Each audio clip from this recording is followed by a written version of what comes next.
And the bad part is I got to wait about 2 weeks for the city to come in and do this inspection on my electrical work and the rough plumbing. So the good thing is once that's done, it'll be done probably about a month or so after that. So okay, all right, you're making progress. Good. Yeah, a lot of progress has been made, but it's like I said, it looks like I'm living in a war zone, man. I got almost a 7,000 square foot house here, and I'm living in about 1,000 feet of it between me and my wife, my daughter, and my 2 puppies. Jay, check out YouTube and Periscope. Let me know if those are working for you. Okay. It looks good, right? It looks good. Everyone right now looks good, so hopefully, fingers crossed, we'll help you out right. I gotta get my jersey ready. Yeah, that one right there. I was gonna get a Bruce Harper for you guys, but I didn't know where to get one of those. I got a bunch of them in my closet. Yeah, I know that. I got the original. I got the original one. You're the one who made it popular. From 77. Well, 79 is when I got it. Little Bruce. Oh, yeah. So what do I do for broadcasts? How do I do this, Dan, again, to view it? Yeah, you got to go to preview. I think it's like preview broadcast, right? Where would that be? Broadcast? In the producer panel. The producer panel. Stars, settings, connecting account, I don't have any of that. Is it in settings? Settings, producer panel. Okay, Periscope producer, got it. Preview broadcast. I'm not seeing anything. Kevin, I noticed one of your articles had all of a sudden you go into maybe a couple of games before Hackenberg plays. From the beginning, I've been okay with that as long as Petty was going to be the guy. You're drinking the Kool-Aid. Petty was going to be the guy, I'd be fine with it. Don't play that kid the first 2 weeks. Do not play then put that Petty kid in the first 2 weeks. I just don't want to see McCown, dude. There's no reason. The kid. Listen, don't play the kid the first 2 weeks. Give him confidence. If you're gonna play him either in Miami or Jacksonville. Forget about it. Hey, as long as it's Petty, I'd be fine with it. But if we're gonna waste time with McCown, I don't want to see that. Yeah, but no, Petty's not good. Petty's not good. He was no one ever thought he was going to be good. He lightened it up today. What Rob said is correct. Listen, these guys want to win. They're not coming in. That defense is looking over there at Todd Bowles, and he ain't giving the season away this year. So believe me, McCowan's going to start unless Hackenberg lights it up Saturday night and and shows you he can play. If he doesn't and he's mediocre, you could bet McCowan's going to be starting that season. I'm with Rob. I drank his Kool-Aid. So does anybody see Ed with the lag in the voice and the audio? It's definitely lagging, Dan. All right. Try on I see you can hear everything, and then you see him actually saying it 2 seconds. You can try it quickly. It's a known issue with this stupid fucking piece of technology. It was good before though. Ed was actually right. Everything was right on cue. It just started like just now. Yeah, it happens. It happens. I wish I was a developer that I could give you all the answers that make sense. All I know is that it's a known issue, and that I keep yelling at them to fix it, and they're not really doing much about it. So. Excuse me? Kevin, can you talk? Yeah. Hey, what's up? You're perfect. Dan, you're perfect. Rob, can you talk for a second? I'm good. Am I good? Everything okay? Yeah, you're good. Well, you're a little late. Am I? Okay. Hey, do you want to try talking? Maybe it's the microphone and the headphones. When are they going to talk about the offensive line? They keep talking about wide receivers. It has nothing to do with the wide receivers. You got to block. You block. You should have been talking about the offensive line since Damian Woody retired. You know what? That's all you're hearing is the wide receivers. You know what? That's why I wouldn't start this kid, because it's going to take 3 or 4 weeks for these guys to gel. And You also got to look at who they're trying to block too, though. well, listen, you're going to find out. You'll find out next couple of weeks. Saturday night is going to give you a good indication of what's happening, because that Titan team's a good team, and they're beasts on both sides of the line. Hey, They're going to be right there. Do you have? I'm gonna log out real quick, guys, on this. You have the thing on your phone, Yeah, right? yeah. Hey, bring up the app on your phone. Let's try to do it on your phone. All right, Jay, just make sure to turn the noise down on it, because you'll get an echo.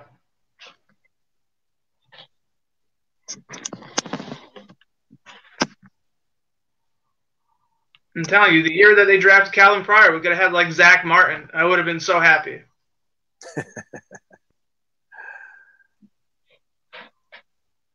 Well, let's just hope right now, going forward, everything goes according to plan.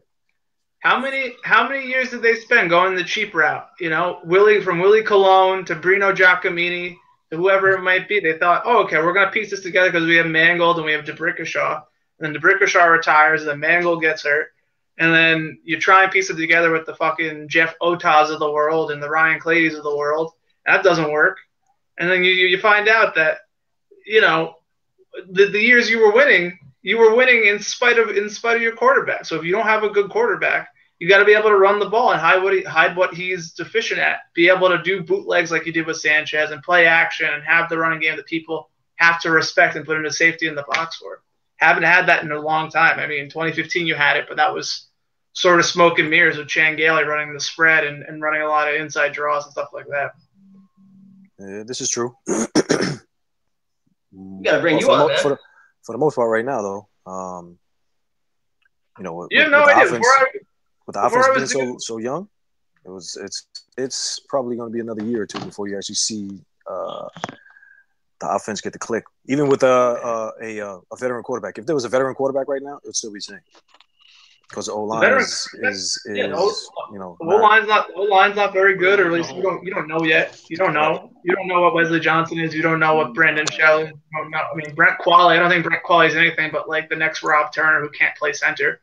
Actually, I'm good with Wesley Johnson, because from the time he stepped in last year when Mango got hurt, the running game actually improved.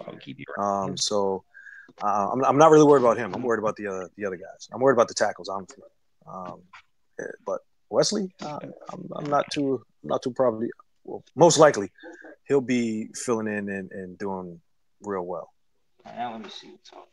It's going to be the tackles keeping whatever quarterback is back there clean and not getting. Yeah, Beecher's not a long-term solution. You got to go get a couple of ones and draft a left tackle and a quarterback if you can. That's a heck of a draft. Hope the quarterback doesn't get scissor sacked again and damn near decapitated. Oh yeah, the penny against the Dolphins thing. Are you guys excited? I was so excited when the Jay Cutler news came down. I was like, I want to watch Jay Cutler play the Jets. That'll be fun as hell. Yeah, that's actually going to be pretty fun, because once Sheldon and Mo hit him one time, I think the floodgates are gonna open up with the INTs after that, because I'll go sulk on the sideline, smoke a cigarette. That might be the one game where the defense wins a game. You know, we haven't scored a defensive touchdown in 4 years. And I hope that changes, because May and Adams are ball hawks. So, and hopefully, well, from what I saw in the green and white, Mo Claiborne was kind of. Are they going to get the what was I going to say? Happen. Jay. Beecham. Is Beecham going to be the answer there? Was I the only one that saw that, where the whole screen blanked out? Yeah, that was you. That was me? Okay. Wow. Okay. Yeah, you know what? Jay, can you hear me? Yeah. You can hear me? Okay. On the admin panel, you actually have what we call a nuke button. So in the overview tab, when you click on, let's say, like a Rob, you click on me, there's a little circle with an arrow on it. That'll do an auto refresh. So if any of these guys are lagging, you can what we call nuke them, and then it'll automatically restart them. How do I? And where's that? In the overview tab, you know how you have like me, you have Kevin, all like in that where you see all our little icons. Click on one of us, and you'll see a little half circle arrow next to like the speedometer gauge for the internet.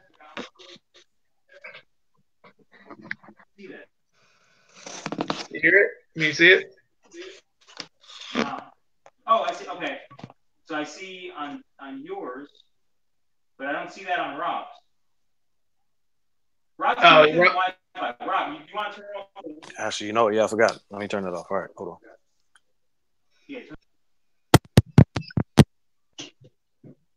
Jay, you want to tell me if the live streams are feeding through? Yeah, the live stream is good on Periscope, and I'll go into YouTube. Looks good on both. Jay, which account are you on Periscope? I wonder it is. Gotcha. I didn't hear you, Kev.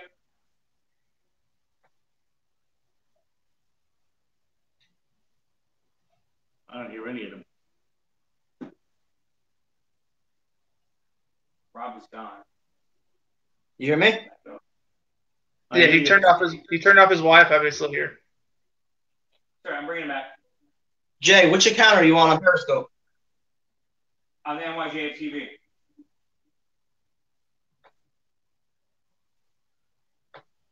I don't see Rob now. Yeah, turn him off and hit him again. He's still showing up on the Wi-Fi.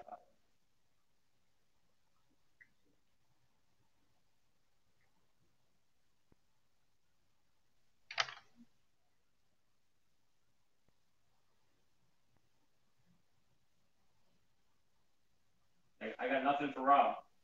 Yeah, you got. Oh wait. Oh, who's broadcasting? We're good now. He's in the 4G. He'll come back now. Okay. Kev, you see how we both are in the admin panel? Here's Rob. What's that? In the top right of the admin panel, Kev? Yeah. I can write you if there's any issues. So write me something. See how it popped up? Okay, yeah. If you have anything you need to say to me, just reply in there. I'll keep that open. Okay. All right. I don't see the Periscope at all on Twitter. It's not up yet. Why is my screen so small? I gotta drop you down. I can't. These guys are like. You can hear him, right? I can hear him. Last week it was bigger. What happens if I do that? No, you're still sideways. Why is it doing that? Why isn't We did that. I remember doing this with these guys a couple weeks ago. Oh, is his phone set to auto rotate? Because that's what it's got to be on. I don't know what this is. Is it an iPhone? No, it's like an LG something. Okay, cool. So if you go to the settings, I mean, listen, I don't have an LG. I'm just doing my best to talk you through it. If you think this is important, but I got you. If you find settings and you find like screen settings, there should be an auto rotate. So from when you go from here to here, it'll do that, and then the app should do that as well.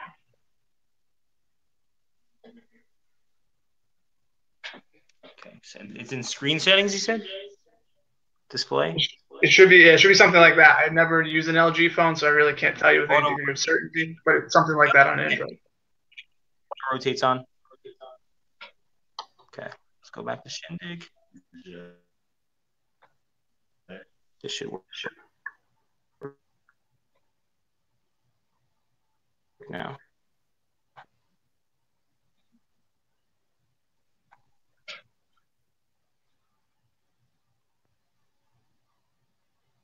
Jay, you're going slow because I think you got a bunch of other stuff going on the phone.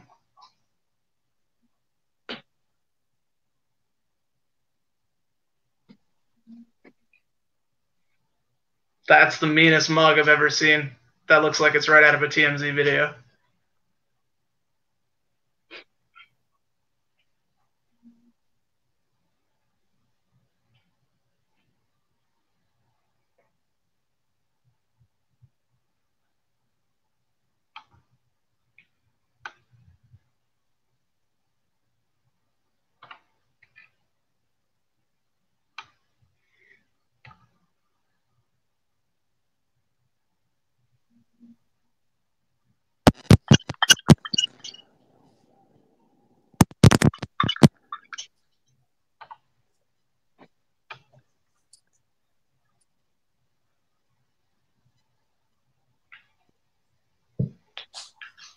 Good.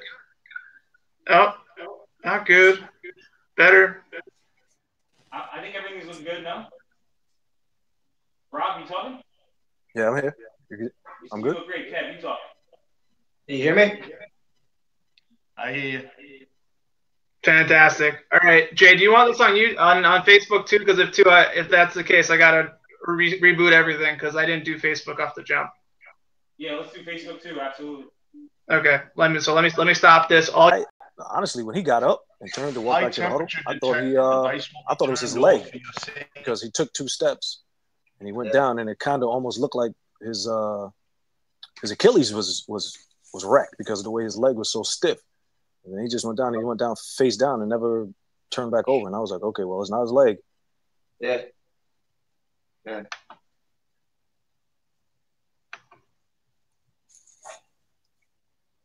Okay, Jay. Periscope and 7 YouTube. minutes.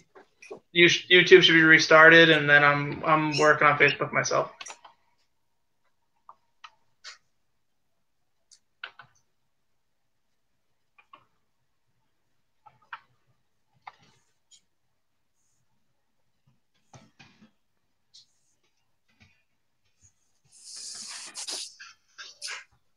You heard me? So yeah, I got 7 minutes before we start. Before I gotta be quiet. I can't hear you. 7 minutes before we start. What'd she say? Would you like my bigger tripod? Nah, this So is. you can put it on top of the box? Is it tall? Yes. And it has the piece.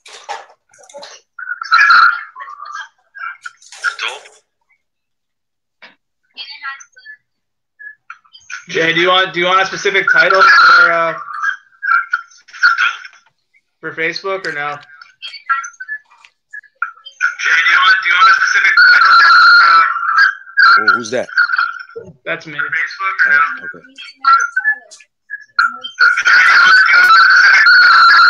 Holy shit, that shit was loud, man. It's me. I got the Facebook preview up, and I'm listening to you guys. Oh, all right.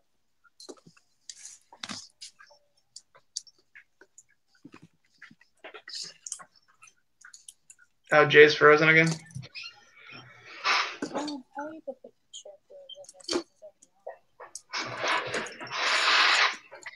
it again. Or you could just take that part off of here and put it on the black piece. I don't see the feed on Facebook. No, it's not. I didn't go live yet. It's not live yet. When Jay tells me, I'll press the button. He'll press all the buttons on Periscope, Right. and we should be good to go.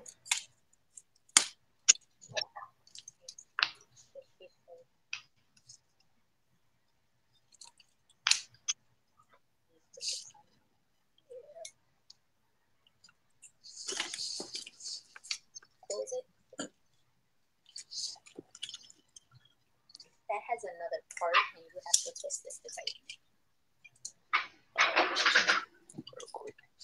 Just so you know, if you guys have anyone call in, it'll just do the 3, 2, 1 spin thing. Just give it a couple of seconds, and if the guy's not coming in, then it's not going to work. And if it does, you guys take it from there. Hey, talk for a second. Yeah, I'm here. Perfect. My phone actually is doing a good job. Jay, can you hear me? Yeah, I got you. Hold on one second. I'm just gonna set up Ed's thing here. Okay. Set up a chat with me from your admin panel. Maybe my phone's gonna just like do one of those burn things. Remember? Yeah, light on fire. Yeah. You're good. All right, I'm sorry, Dan. Say it again. Start it. One. Check the streams on Periscope and YouTube. Make sure they're feeding through. Yeah. YouTube is good.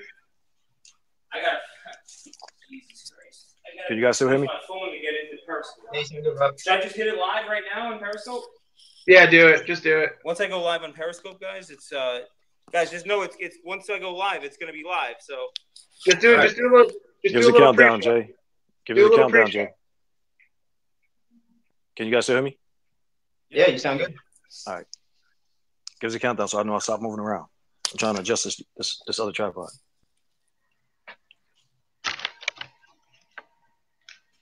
I'll stay here because once I'm down, you guys won't be able to talk to me. So once Jay comes back, he can get rid of me. All right. But I don't know if he's using the same phone to go live on Periscope and to go live on Shindig. I feel like that's gonna pose problems somehow. Oh, that audio sounds horrible. That was you, Dan. Me? That audio sounds horrible. Mine? Yeah. Okay, it doesn't matter. I'm gonna be on it. It's like you sound like a robot. Yeah, everything's like cracking. Ed, say something again. Ed. Nope. Kevin, say something. Yeah, what's up? Yeah, everybody sounding like a robot. That's weird.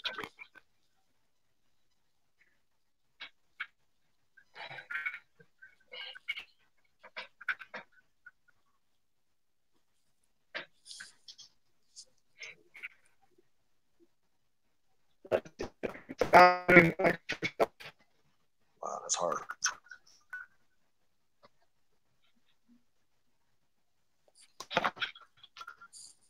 I'm gonna go out and come back in.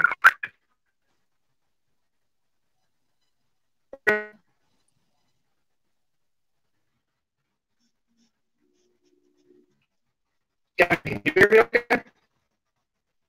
You're breaking up.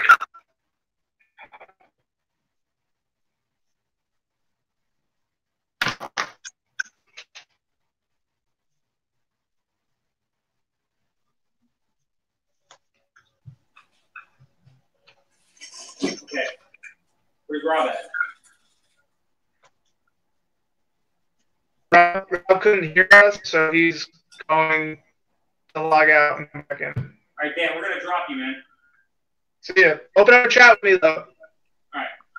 Can you guys hear me? Yeah, you sound good. All right. That's a whole lot better. I was hearing that All right, robot we're gonna sound go for a minute. I'm good. I have no idea what happened there. 3, 2. Hey, it's Darren Lee, Leonard Williams, Justin Burris, Jason Medula here, Doug Middleton, Darren Roberts. So you're watching NYJF TV. You're watching NYJF TV. So you're watching NYJF TV. You're watching NYJF TV. Go Jets. Go Jets. It's supposed to be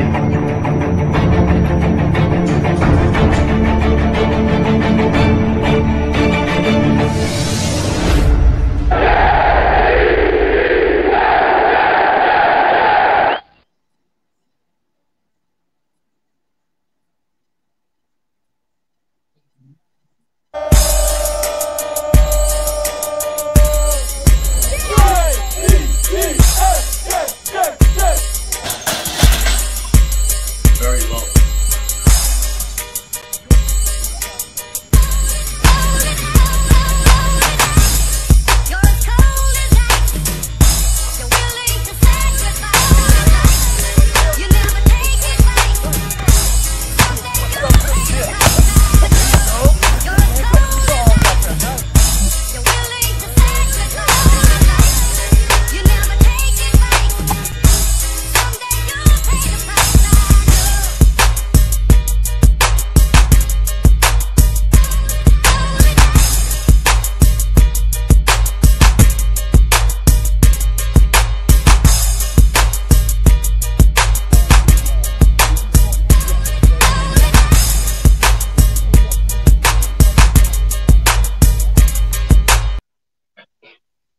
Hey, what's going on, everybody, and welcome to another episode of NYJF TV. I'm one of your hosts, Kevin Sergin, and we are fired up to get into, we'll talk about week 2 over at Jets training camp.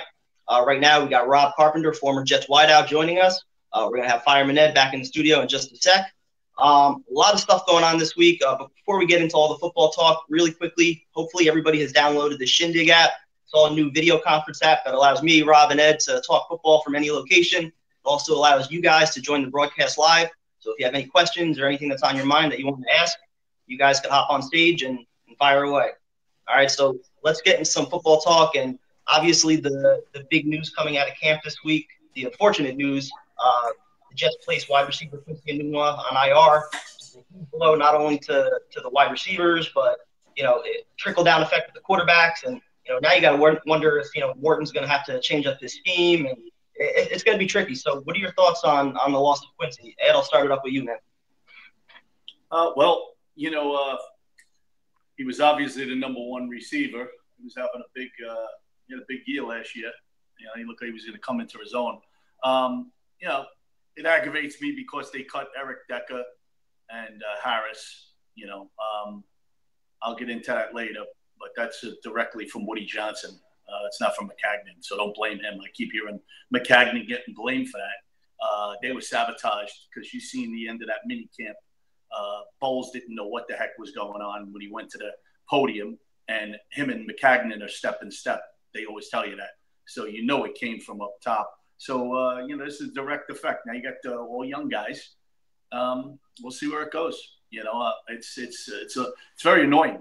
It's very annoying. And they must have knew about this neck injury because he didn't even get hit. So, I don't know what the hell they're doing. Rob, what are your thoughts, man? Yeah, it's a little unfortunate event that happened. But for the most part, now the team actually wanted to go young.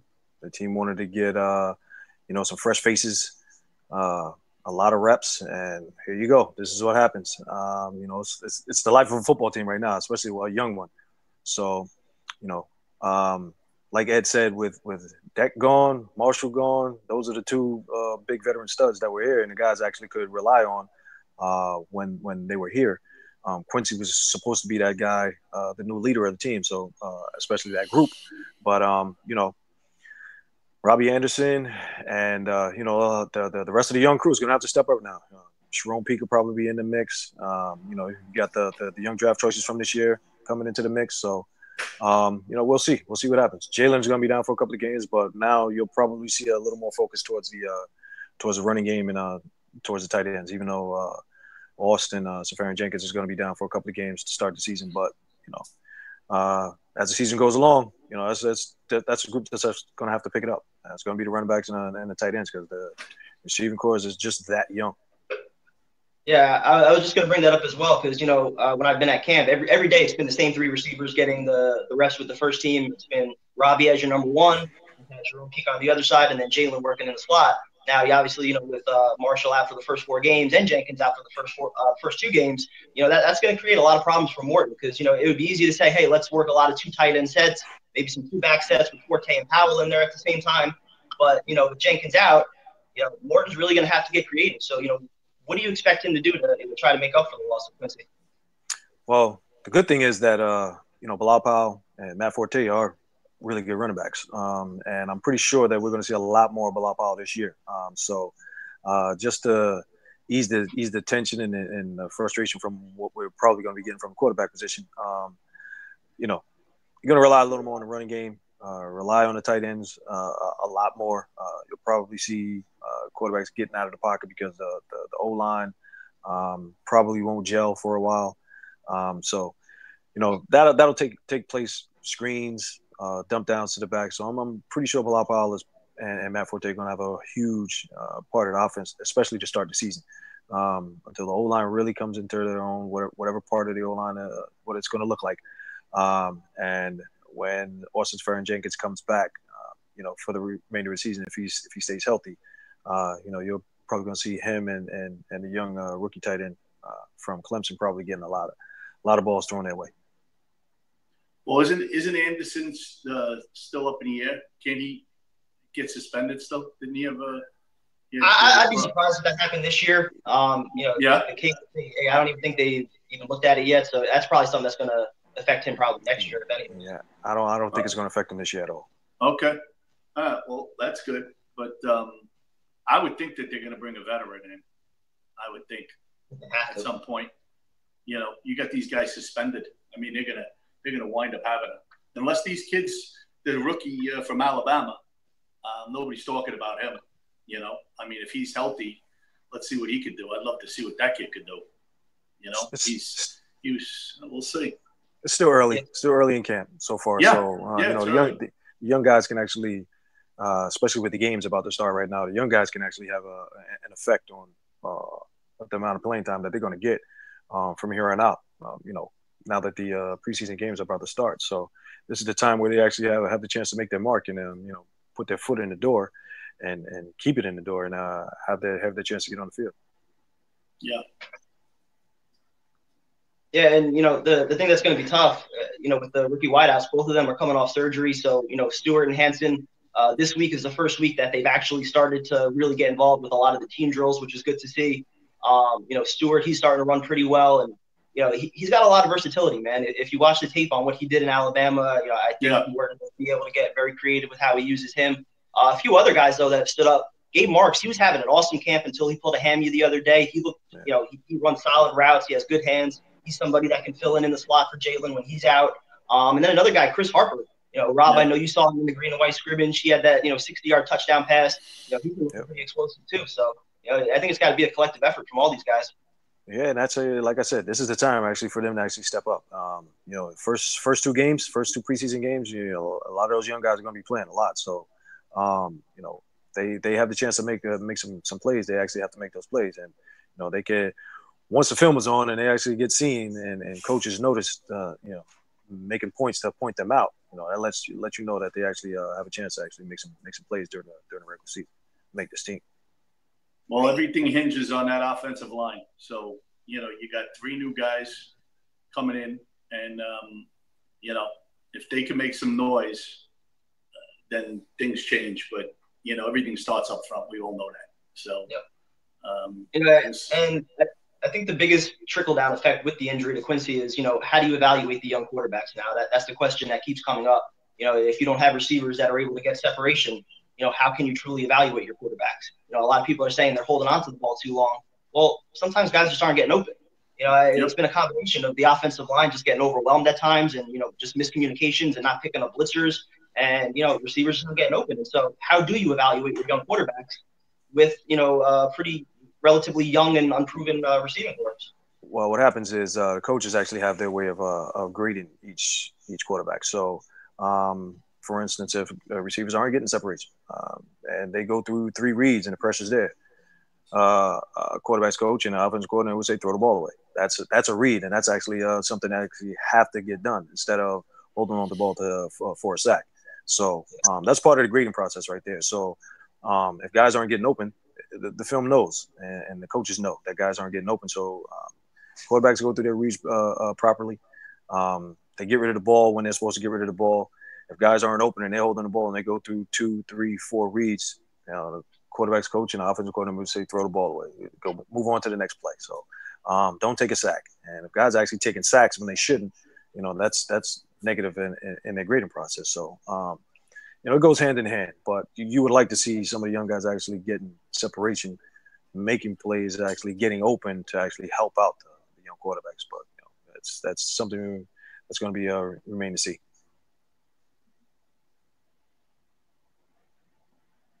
Ed, any thoughts? Well, I'm going to go back to, because this has been bothering me. So it's aggravating the heck out of me, and I gotta address this now. So this Woody Johnson character, this guy that's going to the United Kingdom and deserting us. I mean, this guy's a joke. I was giving him the benefit of the doubt for years. For years, I thought he wanted to win.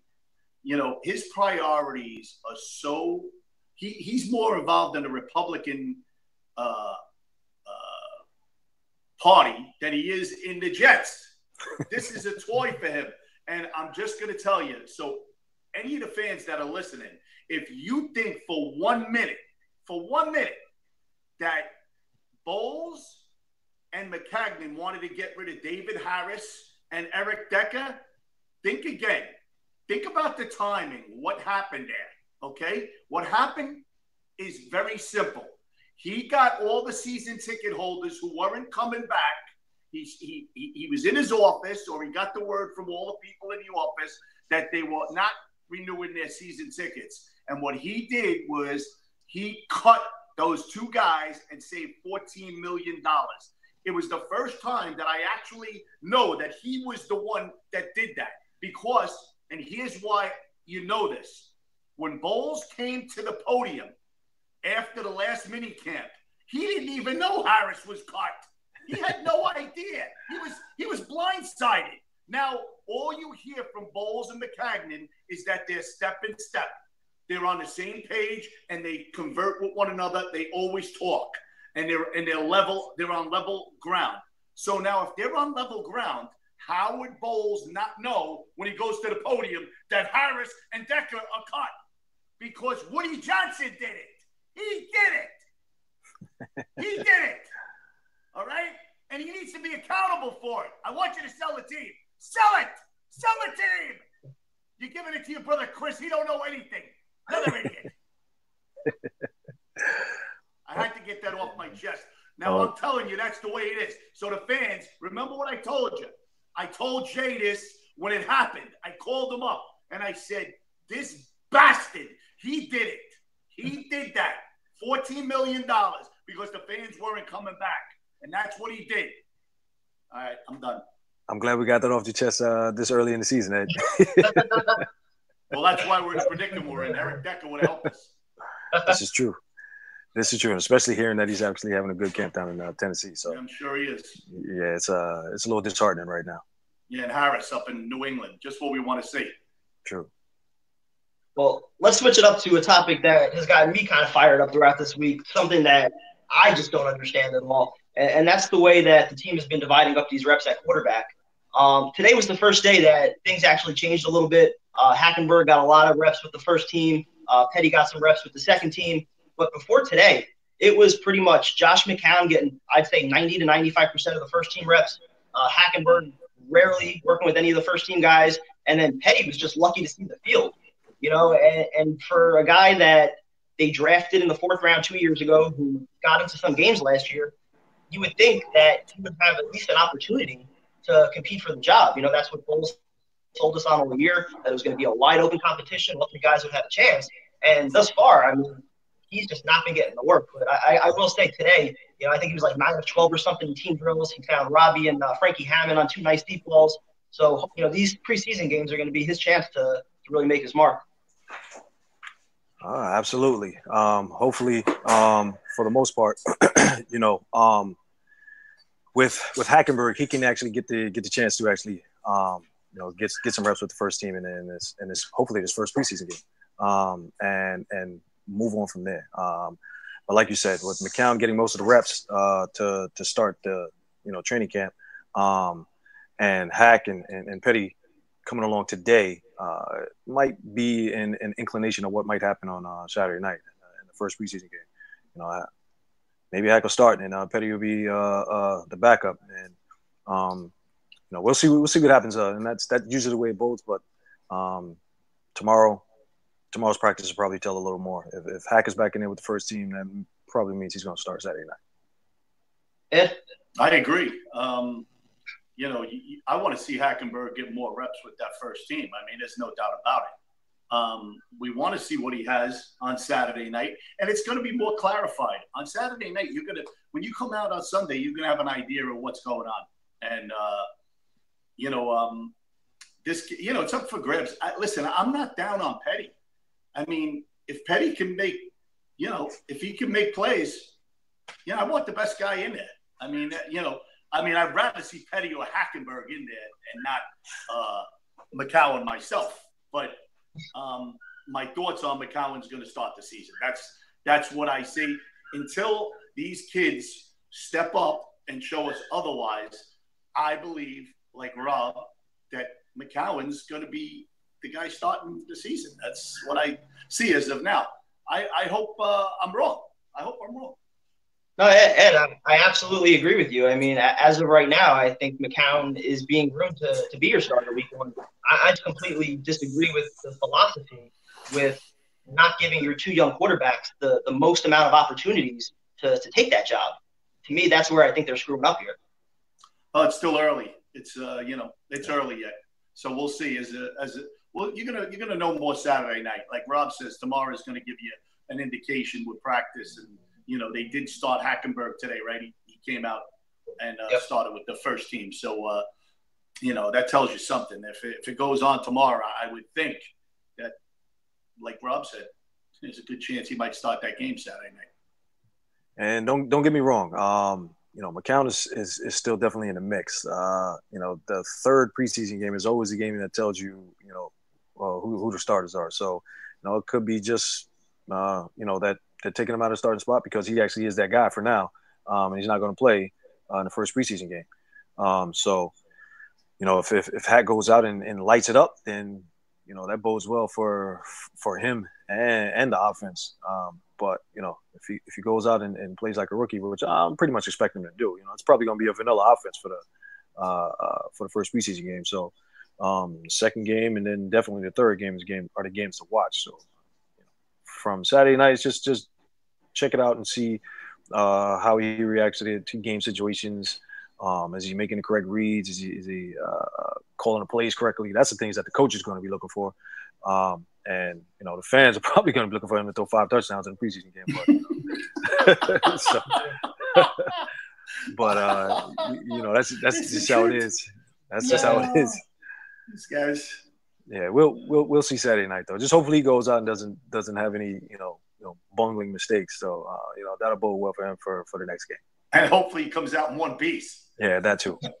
That's the most important. I mean, All right, so guys, the last thing that I want to get into, because we've pretty much covered the entire offense at this point, I want to talk a little bit about the defense before we open it up to the fans for some questions. Do you think this defense has the chance to actually be elite this year? Because, the biggest reason against it that you hear a lot is that, the offense is going to have them on the field for 40 minutes a game. And, if they're not able to put up any points and they're constantly 3 and out, how's the defense going to be able to excel? But, watching them in training camp, this front seven is just all over the quarterback, no matter who it is. Doesn't matter, McCown, Petty, Hack. I mean, these guys are getting after it. And even on the back end, right now, Marcus May is making more plays than Jamal Adams. He is looking like an absolute steal in that second round. I mean, again, I know it's early, but, just a very intelligent player, constantly around the ball. So you like what this young defense is bringing so far. So can they be a top 5, top 10 unit this year? Well, tell me one thing. When you're watching the practices, is Richardson, Williams, and Mo, are they in the game together? Are they in the game together? Because when they just came out with the depth chart, they got Richardson at outside linebacker. I noticed that as soon as it came out. I mean, is this what's going to happen again? I No. mean, this guy's the best. I'll tell you right now. The base defense in practice, for the most part, has always been Leo with McClendon in the middle, and then Mo, and then Sheldon's been rotating in either on second or third down. So I think that's going to be the rotation that they're probably going to stick with this year. I'm praying to God that we're not going to see Mo in coverage or standing up. Listen, I don't understand. There's 3 guys there. You're going to tell me that they can't play over the nose? With those 3 guys, they can't play the nose? All 3 of them can play the nose. All 3 of them can play the nose. They're all monsters. Sheldon and Leo are going to be on the inside. Mo's going to be playing defensive end, and Molden will probably be outside, coming off the edge. But trust me, Ed. Get those 3 guys in there at the same time. Trust me, Ed. Those 3 guys are going to be on the field a lot together. I hope so. They might not start the game that way, but for the most part, those guys are going to be on the field a whole lot together because those 3 alone is going to put a lot of pressure on opposing quarterbacks. But as to Kevin's question, yes, I do believe that this defense can be an elite defense. Yes, they may get tired, as the season goes along because the offense might not be helping them out as much. But with the way they can play and the way these young safeties seem to be coming along really well, like you said, Kevin, May is actually making a lot more plays than Jamal. Jamal is actually in the box from what I see a lot more. So, he's going to be making a lot of plays around, within that front 7. But May is back there going from sideline to sideline, making plays. And, you saw it. I saw it firsthand in Green and White. He had that pick 6, where, he came out of nowhere from free safety, roaming up into the just reading the play, roaming up into the box, and picked it off, rolled over, and took off. So, hopefully that's the type of things that you actually get to see during the season because, this team's going to need it. They're going to need a lot of defensive help. to score points, put the offense in short field situations, and get a lot more turnovers than they actually had last year. Are they playing any 4-man fronts during practice? Is there any 4-man fronts? Do you see them ever line it up on a 4-3? Yeah, it's been a lot of 3-4 so far. That's what I've been seeing. The two outside linebackers. Yeah, Jenkins has been the primary guy coming off the edge with Malden initially was there, and then Donahue was getting some reps. And then this week, with Malden still coming back from injury, they've had Josh Martin getting in there a little bit, Freddie Bishop, Frank Beltre. So it's, I think they're still looking at everybody. We'll see. The back end should be a lot better than the people think. I mean, that back end, obviously the kids are going to make some mistakes, but I think the corners are better than people think they are. Remember, we had Darrell Ravis back there, and he was a mess. So, I'd like to see this Justin Burris, but don't count Darryl Roberts out. I like that kid. I like what I see in that kid. So we'll see. It's exciting. As far as the defensive end of the ball, there's no doubt it's an exciting. They got personnel. They're personnel. But we've been waiting for this. We waiting 3 years for this. So they corrected the back end. It's going to take a little time. But that front seven, we expected more. We expected a lot more things last year, if you think about it. Now you come to find out Mo might not have been right. It was just a disaster. So as far as the top 5, I don't know if that'd be a top 5 defense. Let's be a top 10 defense, and I'd be happy. I definitely think they'll be in the top 10. Yeah, I sign up for that. All right, good stuff, guys. So with that, we're going to start opening up for some questions. I believe Jay is going to send Dan on for our first question.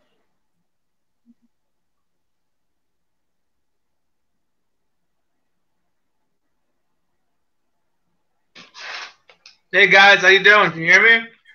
Hey, sound good, man. What's going on? Good. First of all, first time, long time. Big fan of the show. Even though it's only 2 episodes deep, big fan. I guess my first question is for Ed. By the way, shameless plug, I got my carrots and my hummus, so if Sabra wants to give me a sponsorship deal for this, I'm open to all conversations. Enjoy it. Thank you. My first question is for you, Ed. After that Woody Johnson rant, can we put to bed the rumors that for so many years that somehow you were in cahoots with Woody Johnson, that you were getting free perks on the side? I think that's been put to bed right now, right? Listen, I didn't get any perks. I don't know what to tell you. I put that to bed years ago. Guys are going to think whatever they want to think. I want to win. I want to win, like the rest of the fans. We want to win. We want an owner that's committed to the team, okay? Like Robert Kraft is, like Jerry Jones is, like the Rooneys are, like the Maras are, okay? These are teams that are committed to winning, okay? And so, no, I don't get anything from Woody. He's a nice man. I know Woody. He's a nice guy. But, nice guys finish last, okay? Listen, you're over in England now. You're over in England. What are you doing? Okay, I'm just busting your chops. In all seriousness, I was thinking about this. First, I disagree with you about the whole David Harris, Eric Decker thing, because you're a rebuilding team. You don't want to wrap too much money up in older guys that aren't going to be there, that are going to hold, clog up spots. But then you think about it. If you're going to develop a quarterback like Hackenberg, you draft the guy, he's a project, right? So you assume he's going to sit a year, and you want to put him in the best position to win, all right? How do you win in this league? I think the Cowboys showed how you win in this league. You win up front. You build an offensive line. They chose not to do that. They chose not to do that for 7 years, okay? So if you don't have an offensive line, you better be damn sure you're going to have some weapons, especially if the rest of your team is not going to be so great this year. So I guess my question, or I want to see what you guys think, less of a question, is what do you think about if they were going to go this route and they were always going to play Hackenberg? And I don't want to hear more about Josh McCown, because Josh McCown was a gym teacher 5 years ago. That's not a joke. Google that. You know what? Gym teacher. All right? So I don't want to hear any more about that. He's not anyone's future. He's not anyone's present. And he's going to be the past at some point. He's a lot of teams' past, and it wasn't a happy past. So I guess the question is, what did you guys think about potentially adding someone, or maybe keeping even someone like a Brandon Marshall in retrospect, a guy who bailed out Ryan Fitzpatrick so many times in 2015 from throwing bad picks, to actually give this guy some confidence and someone to throw to? Because what you're going to do is you're going to take what you did to Sanchez, getting this guy killed, and then you're going to multiply it by 1 million because you don't have any weapons now with the Nuno out, and you don't have anyone to block. So I just want to see what you guys think about potentially adding a veteran wideout. Maybe it's too late now, but maybe in retrospect about one of these guys. Well, in retrospect, Brandon, I don't think that would have worked out too well because the Brandon and Sheldon feud would have still been going on. It's still kind of going on right now. And that would have not been a good deal to start the season. Now, I agree with Ed with Eric Decker. Yeah, that could have been very helpful right now. He was coming off of injuries. Yes, price tag was a little up there, but at the same time, you see what happens. You're one injury away from not having any team basically right now. So, with a veteran guy, there's not too many veteran guys that are out there right now that I think can come in and help the team in a way that Eric Decker probably would have been helped, especially since he's been here. He was here. He's a hell of a red zone target. He would have helped out Hackenberg in a major way. You see what he did for Fitz that first year. So, him and Marshall. But, like I said, in retrospect, looking at B. Marsh being here, I don't think that would have been too good of a fit because the feuds, still would have been going on, and the locker room would have been just turmoil, and the media would have been feeding all into it. So every day you'd have been hearing about it, and that wouldn't have boded well for the team right now at all. I mean, I guess that's fair, but here's the point I'm trying to make is that you guys can tell me what you think about this, but I don't think they're putting him in any position to win. They're putting him in a position to take lumps. Everyone, the fans, the media, they were already against the pick. They didn't like the pick. They said he was a project. And now, when you have an organization, this is the Ed's point, when you have an organization that doesn't really have a plan or doesn't really have a spine in terms of sticking to a plan and not listening to the fans and kowtowing to what they want, it's clear. You can see the forest through the trees that this guy is going to be a flop in this year. It's going to take a miracle. The odds are against it happening. So do you guys think he's in any position to even show enough or to even have enough around him to warrant giving him another year? Because my worry is that you're going to have what you have with Geno Smith and what you have with Mark Sanchez. You're going to say, well, he flashed, but he didn't have X, Y, and Z. And then when he has X, Y, and Z, he turns out to be a flop, and then we miss out on all these guys that we could have drafted. So I don't know what you guys think about that. Yeah, Dan, I'll comment on that really quick. Ed, you go ahead. Listen, number one, Hackenberg is a lot bigger than Geno Smith or Mark Sanchez. This kid's 6'4", 230 pounds. And what I'm hearing in practice is he's fairly mobile. Okay? So let's see what we have with this kid. All we're going to do is we're going to see he doesn't stand the chances. They've been saying this when we had other players. All right? When we had the other guys, they were saying about this kid. They haven't given this kid hasn't played it down. Are we for real here? Let's let this play out. I mean, this is typical Jet fans. I mean, I don't get it. We're writing him off. I mean, give it a break.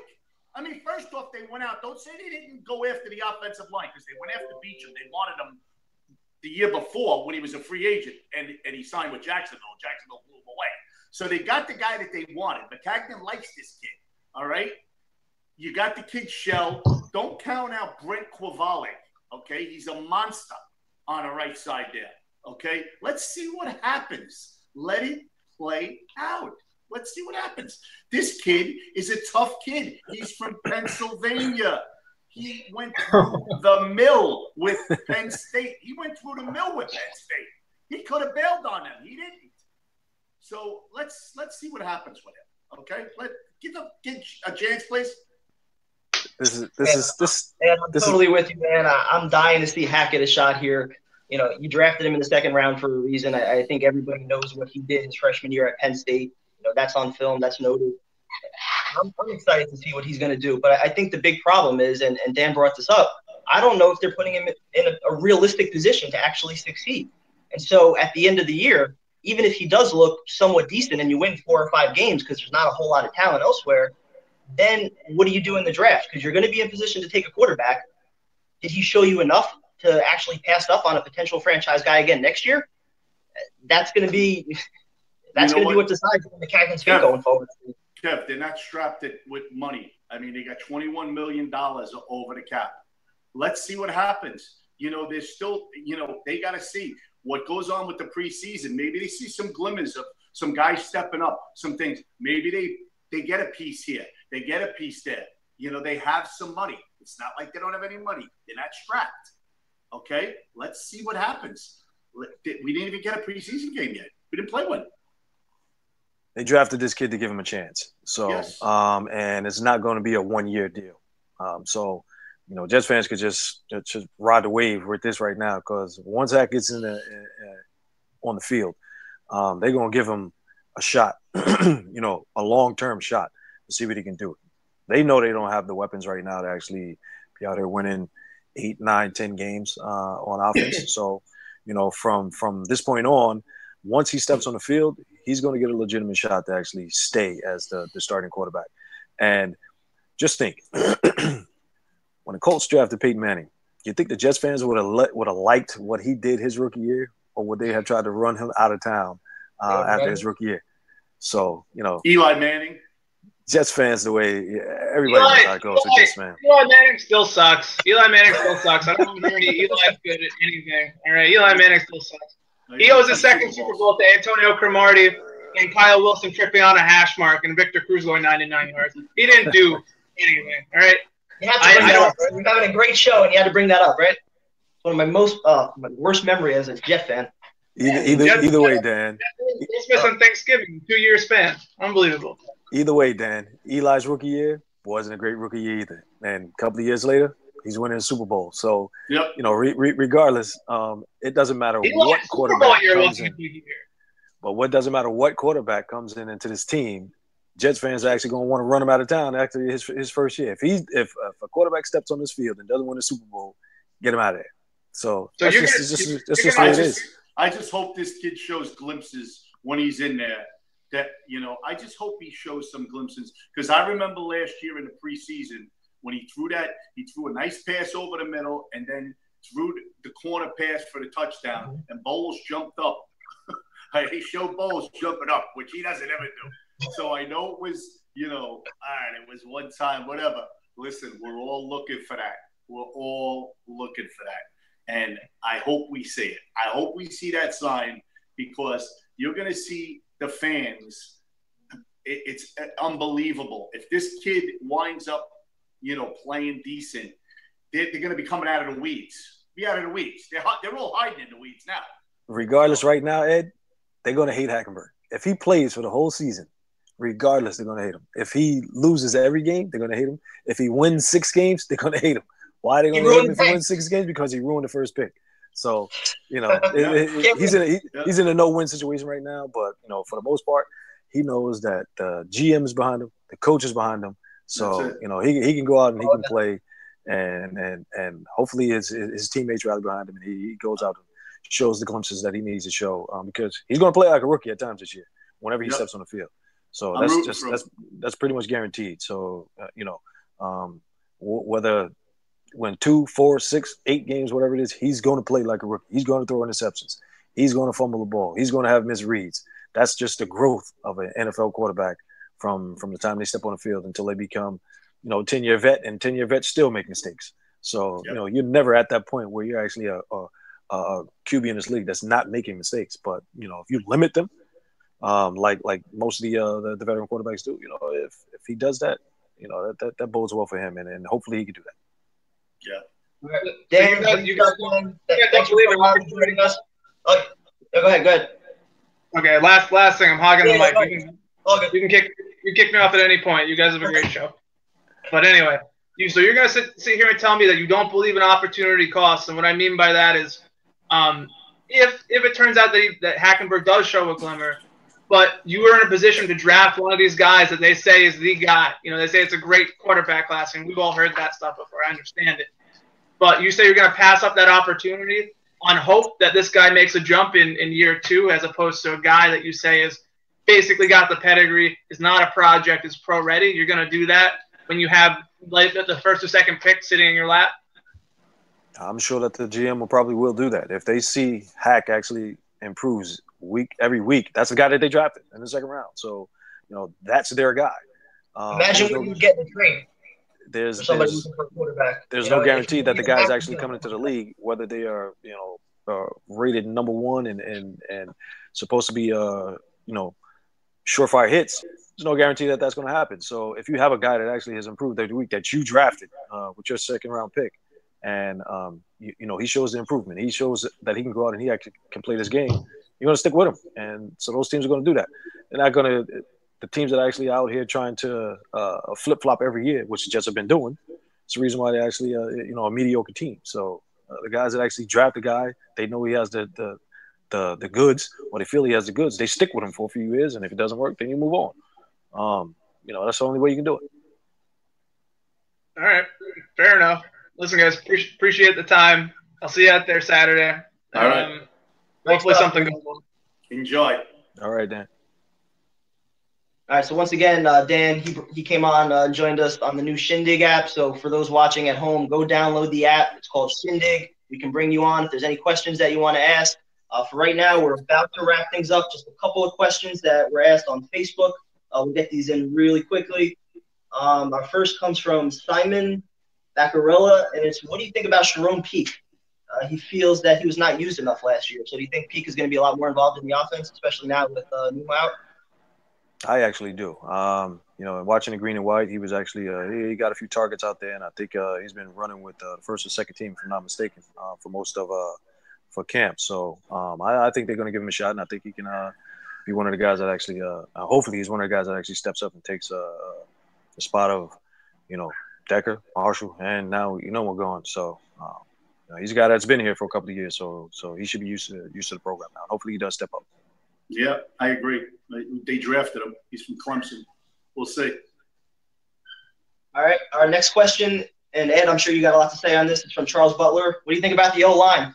All right, I know you kind of dished on that a little bit before, but any more thoughts you have on the O-line that they're going to bring this year? I want to see them come together. I mean, my man on that offensive line now that will be the new leader is my man. Winters is coming. Brian Winters, that's my guy. Now, I love Carpenter, James Carpenter. I mean, that's a beast. So I like the middle there. We're going to see what Wes Johnson, I know Rob is high on Wes Johnson. He liked the way he played at the end of the year. So, if those three guys, that's the middle of your line. I mean, that'd be pretty good. I have high hopes for the offensive line. I have high hopes. We'll see. Well, I hope I'm proven right. I like what I see there. So we'll see. They got to come together, though. It's going to take a little time. And no doubt they're going to improve, because right now they're going against, one of the best defensive fronts in practice every day. So, they really have no choice but to improve. And, once they get to the games, hopefully things actually gel for them really fast. Because I'm sure Sheldon, Leo, Mo, those outside linebackers are putting a lot of pressure on those guys in practice. So, once they get to the games, they just ride that wave and keep it moving from what they learned against, arguably, one of the best defensive fronts in the game now. All right, we have time to squeeze in one more question, and it's going to come from Trey Gant. It's what are your thoughts on Burris? He feels that he's pretty good this year. So what do you think about Justin Burris? What do we think of Justin Burris? Yep. Listen, he another guy that came on at the end of the year last year. So he was nicked up a little bit, and he came on. I mean, he's got the size. He's a big kid. I think they're expecting him to take that second year lead. So I'm hoping. We'll see. I think he actually will. He has a chance to be one of those guys that actually will be, has a chance to be a starter. So, we'll see. He made a lot of plays last year, and I was enjoying the fact that he was making those plays last year. So, hopefully he takes the next step and continues to improve. So, he has a chance to be fighting for one of those spots and a lot of playing time. All right, well, that's going to do it for us. Awesome show, guys. We apologize for any questions that we did not get to. We'll try to get to everybody next week. Make sure you guys are staying tuned on Twitter at NYJFTV. We're bringing you live updates every day out from camp. Other than that, look forward to Saturday night, preseason game number 1. Finally have some football action. We'll talk to you guys again next week. Go Jets. Go Jets.